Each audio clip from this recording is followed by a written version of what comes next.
Here goes nothing.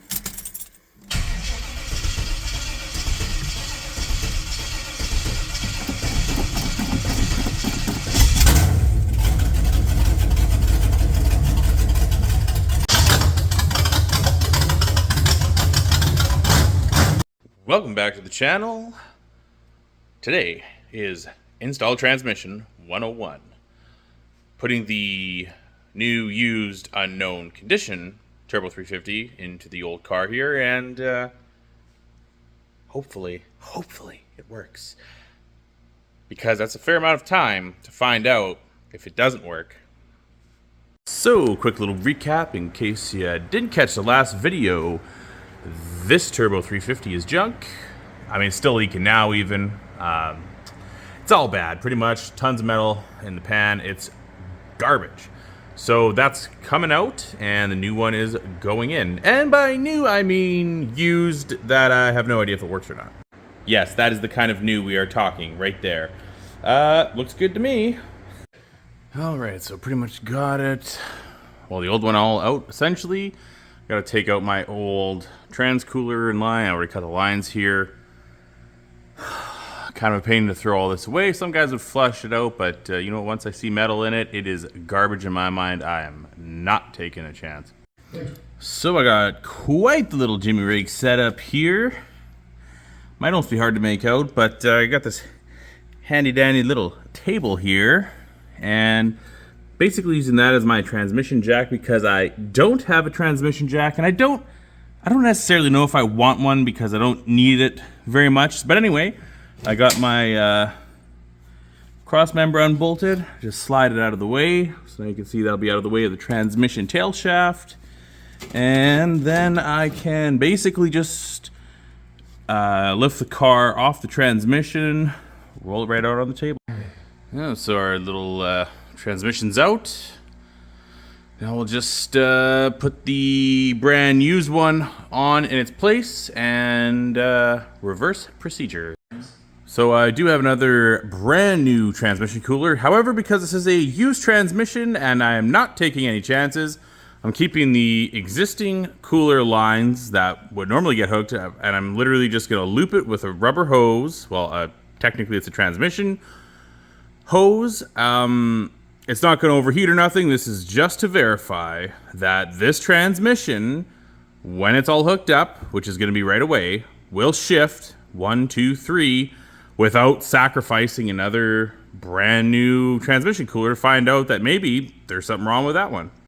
And sure, I could throw a Hail Mary pass and, you know, hook everything up, put the cooler on, put my old nitrous whole shot converter on, and hopefully this thing's good.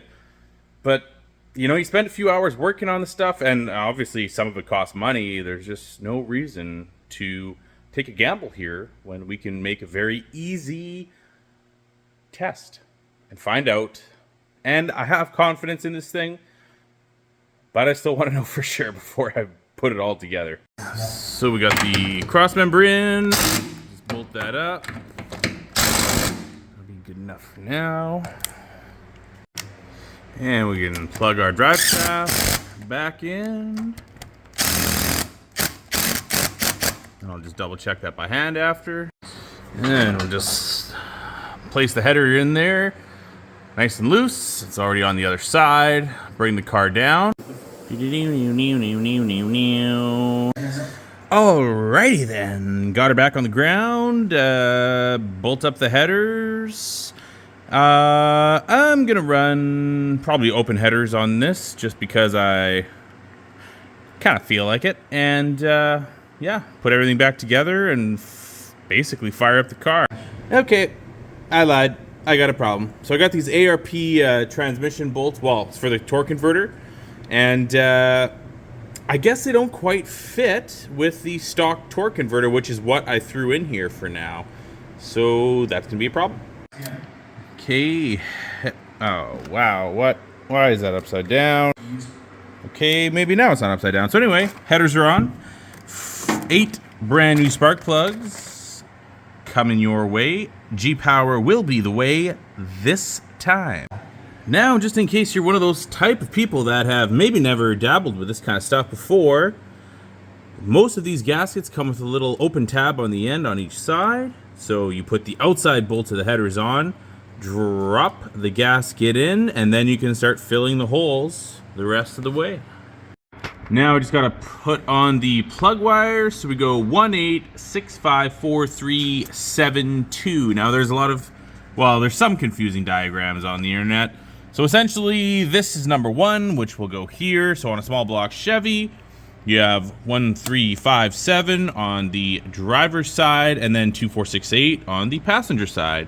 Fairly straightforward. The back 5 and 7 very commonly get crossed technically. I've heard people say there's issues. I've literally never had one in all kinds of different cars and engines. Something to look out for. If you do feel like something's not right, that might be a good place to start. But we'll start plugging these in, starting with number 1, which is right here in front of us on the bottom. And then we'll just continue on from there. And so basically where we're at right now, you know, same thing. This is just, oh, there we go. There we go. Oh yeah, that's the spot. And anyway, once we get the rest of these plug wires on, then we're pretty much ready to go, actually. Like, we're ready to rock and roll here. The only thing I do have to do is I have to go get bolts for the torque converter. Wow. Another 2 in the morning kind of deal, so you know, not speaking right apparently.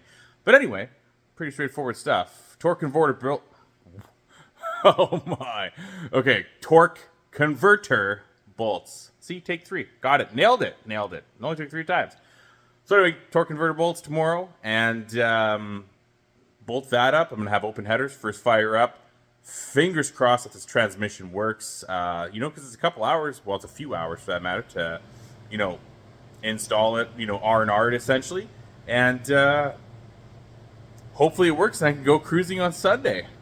Alrighty, the last piece of the puzzle's here. Got the bolts for the transmission. And now we will take the stairway to heaven.